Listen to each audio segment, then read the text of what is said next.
Hi everyone, thank you for coming for our event. This is our first event that is actually live in person. And before we start, I just want to ask everyone that if you have your questions, that you can actually basically ask the questions right after the presentations, or when our guest actually permits that you can ask questions. I guess we can also do that. But the reason why we have this topic for today is because one of our residents here at Space 21 would like to share his experience about how he got government grants, and in his way to basically give back to the foreign society or to the foreign community here. He wants to share some of the inputs that the lessons that he actually learned throughout the whole process, and share his experience here in Taiwan overall. So without further ado, let me introduce our guest. His name is Joseph Prosnis from the US. He's the founder of Stride. Thank you for that introduction, Paolo. I appreciate you having me. I think we probably won't record questions just because I want people to feel honest, open, but if anyone has questions, feel free to reach out after the event or ask me. I wanted to talk to everyone today about what I've been working on and kind of my experience here in Taiwan. So I'm the CEO of Stride, and we kind of make what we think of as data-inspired fitness. And we'll kind of talk about the experience of doing this in Taiwan and kind of some of the opportunities and challenges. So what is data-inspired fitness? Could you speak louder, please? Oh, sorry. What is data-inspired fitness? We're a fitness marketplace. Basically, anyone can make fitness content. You can be a trainer, you can be an individual, you can be a corporation, and this platform allows you to work out with your friends and people who are knowledgeable and understand kind of your journey, and provides you the support you need to stay motivated and engaged and keep moving forward, making progress. So today the app is live, and we have a machine that goes along with this app that is a multi-use cardio machine that allows you to document your progress. And we'll be getting a golden sample at the mid to end of December. And some other progress, we have negotiated that contract with the factory, and we have also gotten R&D from the Taipei City government. And we'll talk about kind of those experiences, but basically, it's not too complicated a business. We make exercise equipment and an exercise digital platform. So a little bit about me and how I ended up here in Taiwan. I came here from Chicago, and I was already working on this idea, and by talking to people within my industry, talking to other fitness entrepreneurs, people who were running fitness corporations, Taiwan kept coming up as this interesting place. But I came here on a tourist visa, which I think Taiwan is very generous with this, but ultimately has a lot of limitation. And I moved through sponsored visa, entrepreneur visa, and gold card. And I am currently a gold card holder. And the visa process is something I think people don't think about when they do international entrepreneurship, but having the right visa and setting up kind of your corporation really kind of is like the foundation of your success. There's a lot of paperwork to doing international business, but that might not be so interesting. I think I got into specifically health and fitness because it's a really big problem, right? We need to exercise. We know that this will impact our health, and yet we struggle to do this, whether we don't have the tools, whether we don't have the knowledge. Sometimes we just don't have the motivation. Can we provide the support? Can Stride provide the support to give you what you need to keep moving forward? And I personally have had a lot of health issues. I have Crohn's disease, and I think public health is just something which I think is such a big problem, but because it's not dramatic and it doesn't make the news, it's not something that we necessarily think about, even though we all know this is good for us. And in general, I'm a really curious person, and I kind of approach the company with this mindset of just trying to understand people and try to understand the marketplace so that we can make progress and kind of understand how we can help people. So to date, we've bootstrapped the company, although we have gotten some money and resources. We've built out the product, like we said. We make this transforming multi-use cardio machine called Stride Transformer, and we have built this app called Stride 360. and we're getting ready to sell to Fortune 1000 companies, primarily through their corporate social responsibility programs, where we can offer them the tools to manage some of their health risk, or at least document kind of the behavior of their employees and see if exercise is currently part of their lives, and whether or not you can shift their behavior to work out more and hopefully be happier and healthier. Kind of a win-win-win for everyone involved. Pretty simple business model. This is an animation of the machine. So you can see it's a 4-function machine. We're actually updating the look. This is the proof of concept that we animated. So it's elliptical, which is a form of low impact running. It's exercise bike, it's a rowing machine, and it's a ski erg. These are the most popular forms of low impact cardio. Basically, cardio is this thing that is very popular. It's 80% of the home fitness market, and people tend to buy 2 or 3 machines. And we want to provide one machine that allows you to have this variety of gym experiences in the comfort and space you have at home. As you can see, it transforms to these different functions, and beyond that, it also internally has like sensors to capture what exercises you did, and a touch screen where you can work out with your friends. Basically kind of passing all that good data into the Stride 360 app and allowing you to collaborate and kind of compete and support your peers. I think that human connection in exercise is this thing that makes such a big difference. But, oh, did it pull me out of the presentation? I think it did. One sec, how do I get back into presentation? Sorry, Pablo, let's go back. Don't worry.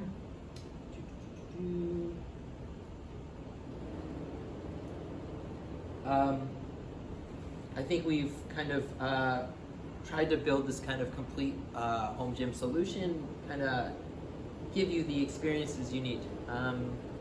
You know, we focus a lot on product. I think that there is a really high expectation for physical products or, you know, experiences around exercise because it's a very competitive market. And so there's this idea I think that people are familiar with, which is MVP, but what I really like is MRP, minimum remarkable product. So we've tried to build like a remarkable physical product where you would want to share with your friends that it's a better opportunity. It's something really useful that you can have in your life. But why Taiwan? So I'd never heard of this country at all up until I started talking with these other companies in the space. And what those companies said, what they said that was really amazing about Taiwan is that Taiwan has been producing exercise equipment and has been a leader in exercise equipment for over 30 years. And this has really allowed a supply chain to develop. So you can buy bicycle seats, and you can buy bearings, and you can buy rowing machine handles. You can buy all these different components, and it's really easy to prototype and iterate and get things at a lower cost. And that this is really valuable when you're a startup and you need to minimize your manufacturing costs. And beyond just kind of the manufacturing costs, I think there's just generally engineering and other resources are cheaper here. It's not the cheapest place in the world, but it's a kind of a very good value where there's a culture of honesty, and so you get really honest and good quality services for a very reasonable price, especially compared to the US. And I think that there's government support, whether that's, you know, financial support, which we'll talk about, but there's also kind of different programs that'll help you develop electronics, that will help you, you know, work on your marketing message. There will be opportunities to promote your company. And there kind of are some existential costs, but the government here really wants to foster entrepreneurship. And I think that, you know, Taiwan is providing a very compelling package of resources, not least of which is just human capital. Like, it's really easy here to find skilled people that you can hire for a reasonable price and who you can trust to do good work with fairly minimal guidance. It's also, the work culture here for the most part is very diligent, and there is a decent amount of English-speaking talent, although that can be a challenge. It is primarily a Chinese-speaking country. But the thing that Paulo really likes to focus on, and I think is kind of incredible, is the government issued almost 2 million NTD in funding And I think people want to fund their startup. They will think that, oh, I'll go raise money from some venture capital, or I will get this big government money, and then everything will be great. And the reality is that the money is really difficult to get. And even if you do get the money, it doesn't necessarily lead to success. So I have one friend who told me about a company that got several million dollars in funding for, let's say it's an energy project. Well, this was not here in Taiwan, this was in Europe. And they had not figured out their cap table, like what was the allocation of equity amongst the engineers that were working on this project. And money didn't solve their problems. In fact, it made their problems a lot worse. I think you have to have this kind of clarity of vision, like where are we going and how are we getting there, and what are kind of all the in-between points? What are the little successes that builds that bigger success? And I think that people don't have this expectation. The reality is that you just kind of make small incremental progress with a lot of frustration and a lot of filing paperwork and talking with people and trying to understand if you're moving in the right direction. And sometimes going backwards to go forwards, it's just really hard. And I think especially for hardware, which is considered hardware is hard and it's very it's on the more difficult side of the startup world. I think funding is especially challenging, but the majority of products that people buy today are still physical products by gross dollar, and I think the products that people own for long periods of their life are hardware products, and that these physical experiences that you can give people are really compelling. And so I think it's really worth kind of hustling for. I think the biggest challenge is kind of bridging this leap of imagination where you have this idea and you have what you can achieve, and like is what you can achieve going to bridge this gap between what you imagine and reality. And this is for something like exercise equipment. People have this expectation they'll get on the machine, it'll work great, and then they'll work out with their friends in a seamless app environment and it'll all be really smooth. And it just takes a lot of work and time to do that. So funding part two, there's a couple different types of funding. I think in Taiwan, we actually did the Taipei R&D grant, which is this lovely book. I want to say it's probably over 100 pages. I'd never written a book before. And you just file this enormous quantity of paperwork, you collect a lot of stamps, you work with places like National Sports University and E-Tree, which is a government branch that provides resources related to engineering development, especially electrical engineering. And you talk to one official, you talk to another official, you navigate that kind of government apparatus that's supposed to be supporting the startup ecosystem. And it can be really tough, and it's not like anyone will point you necessarily in the right direction. While there are a lot of resources, it requires you to email people and ask questions and go to websites and go to events. No one's just going to sort of hand you resources, whether that's money or kind of engineering time or just help in general. So if I had to say kind of anything in part two, I would say you have to be proactive for any of these resources. In terms of like private venture money in Taiwan, I would say it's probably even more difficult than the US. And so unless you've made a lot of progress, you're a very credible founder, I don't think there's a lot of private money. And maybe I shouldn't say that. I think that a lot of the money that people do raise in Taiwan is mostly through relationships and not so much because your startup idea is amazing. And so I think this is kind of an area where Taiwan has some room to grow. I think the other kind of component to funding that people don't think about is budgeting is just really hard. You have all these expectations of what you're going to achieve, and then everything takes longer and costs more money than you expect, and you end up with cash flow problems, or maybe you don't have enough money in the bank to pay everyone because the government hasn't issued you money, or one of your vendors hasn't, paid you back because you gave them a security deposit for work they were going to do, and now you've paid them in full and you want that money back. Kind of all sorts of different issues arise, and it's really just kind of hard to plan this process, and so you have to be really lean and kind of hustle. if you want to do a company, especially something that has a physical component, this is just really tough. So I guess that's been my experience in Taiwan. I'm happy to kind of expand on any of the things I've talked about. I have in front of me things like my non-provisional utility patent in the US, some awards, things like blueprints, what does it actually take to produce a machine, and some ergonomic human factors books to kind of show what it is like to kind of design products. But I think that the most interesting part will probably be kind of the private questions that people have. I can also show some pictures, but as you can see, we've built this machine and are testing it, and we hope to maybe be demoing it for corporations come January at CES. So I think that's fingers crossed what'll happen, and hopefully we'll get our first batch of orders, and then we'll really bridge that gap and we'll become kind of a profitable company.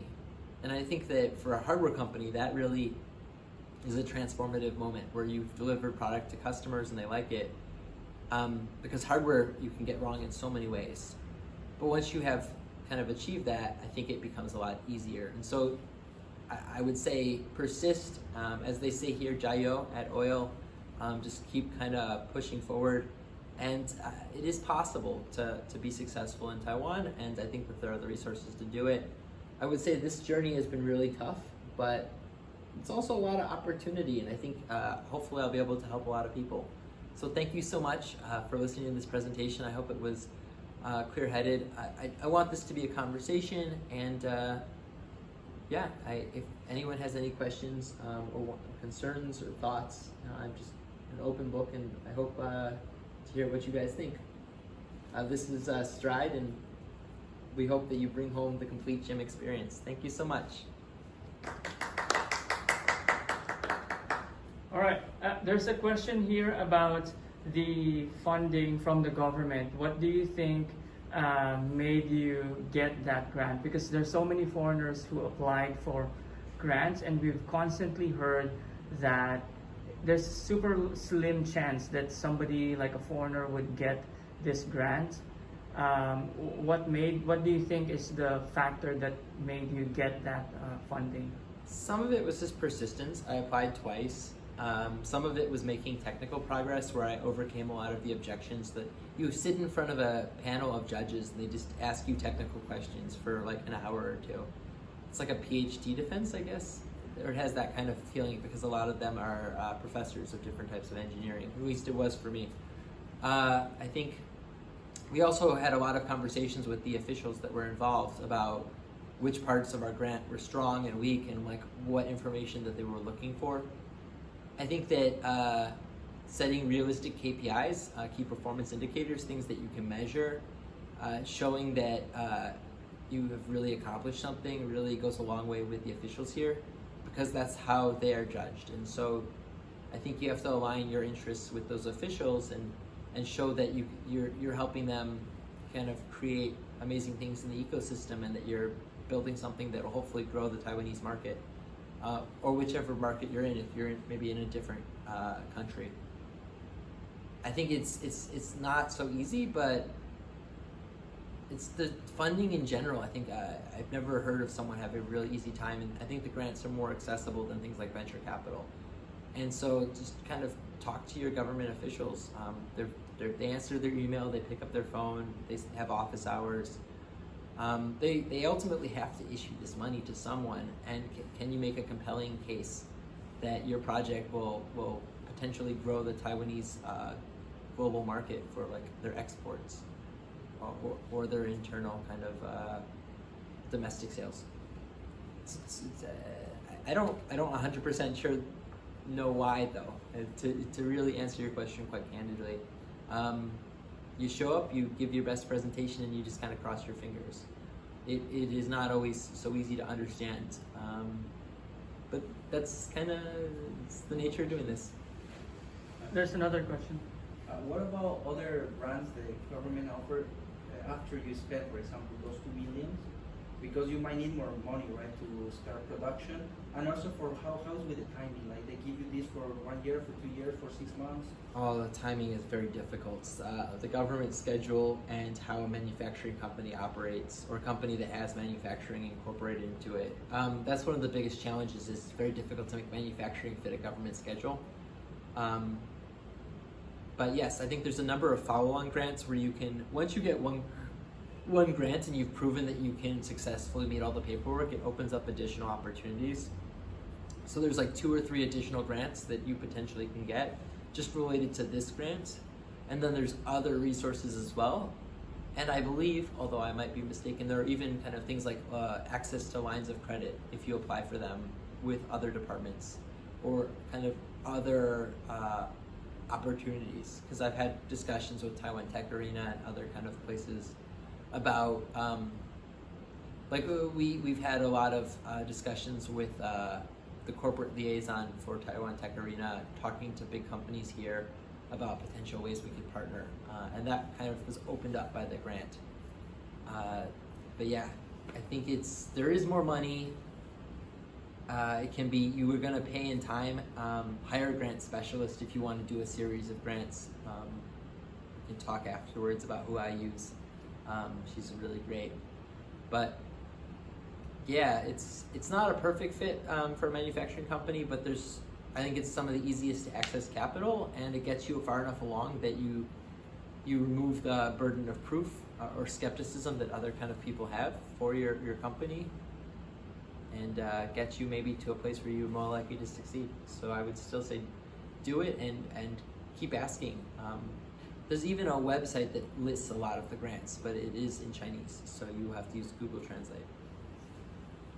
Or startupintaiwan.com also. Oh yes, there's this wonderful website, Thank you. startupintaiwan.com, or .com or .org? .com. .com. I think, you gotta use these resources. No one, like I said earlier, no one is gonna sort of hand it to you, but if you use these resources and ask around and understand what's available, you can piece together what you need to succeed. Question. There's a misconception, or maybe it is correct. They say that when the government checks your capital, your capital record when you register your company, it has to be around 1 million so that you could get another 1 million in grant. Is this true? I believe that there is such a grant, and some of the grants are matching. I think the terms of each grant are different. There are matching grants, there are outright, I believe, grants of money. I think it's all about the rules. I mean, you're operating, if you're taking public money, you're operating within the bureaucratic sphere. And so it's all about making sure you understand the rules and responsibilities of the money that you're taking. You'll be generating a lot of receipts, what are called FAPIAOs, and there can be an enormous amount of rules for this documentation. And it can occupy a lot of time just managing all these receipts and making sure that you're meeting all the rules of these grants. But matching grants are definitely a thing, but I think there are other types of grants as well. Let me rephrase the question. They say that one of the criteria that they use for granting or for approving such grant is the record of your capital for your company. I guess our question is, did you have much capital when you register your company? No, I don't think. I think, well, sort of. I was spending, and I'm still spending, a lot of money on engineering, but I tend to almost fully allocate all the working capital that I have. So I would say no. I don't think that. I think if you've demonstrated enough progress and you seem technically proficient, you and your team, that it is you can overcome kind of this objection, as long as they feel it's reasonable that you are likely to do the work that you're going to say. Then yeah, I think that they will still potentially issue grants to you, even if you don't have that much money in the bank. But I'm not a government official, and I'm not representing the Taiwanese government, but that's the sense I get. Okay. How about we maybe close the recording, and just in case anyone's uncomfortable, but so that people can have really candid conversation. But I really appreciate so much you having me, Paolo, and let's take this kind of offline. And I hope people download the app and give us some feedback. And I hope that you all can try the machine soon. So thank you, everyone, and have a great night. All right, thank you.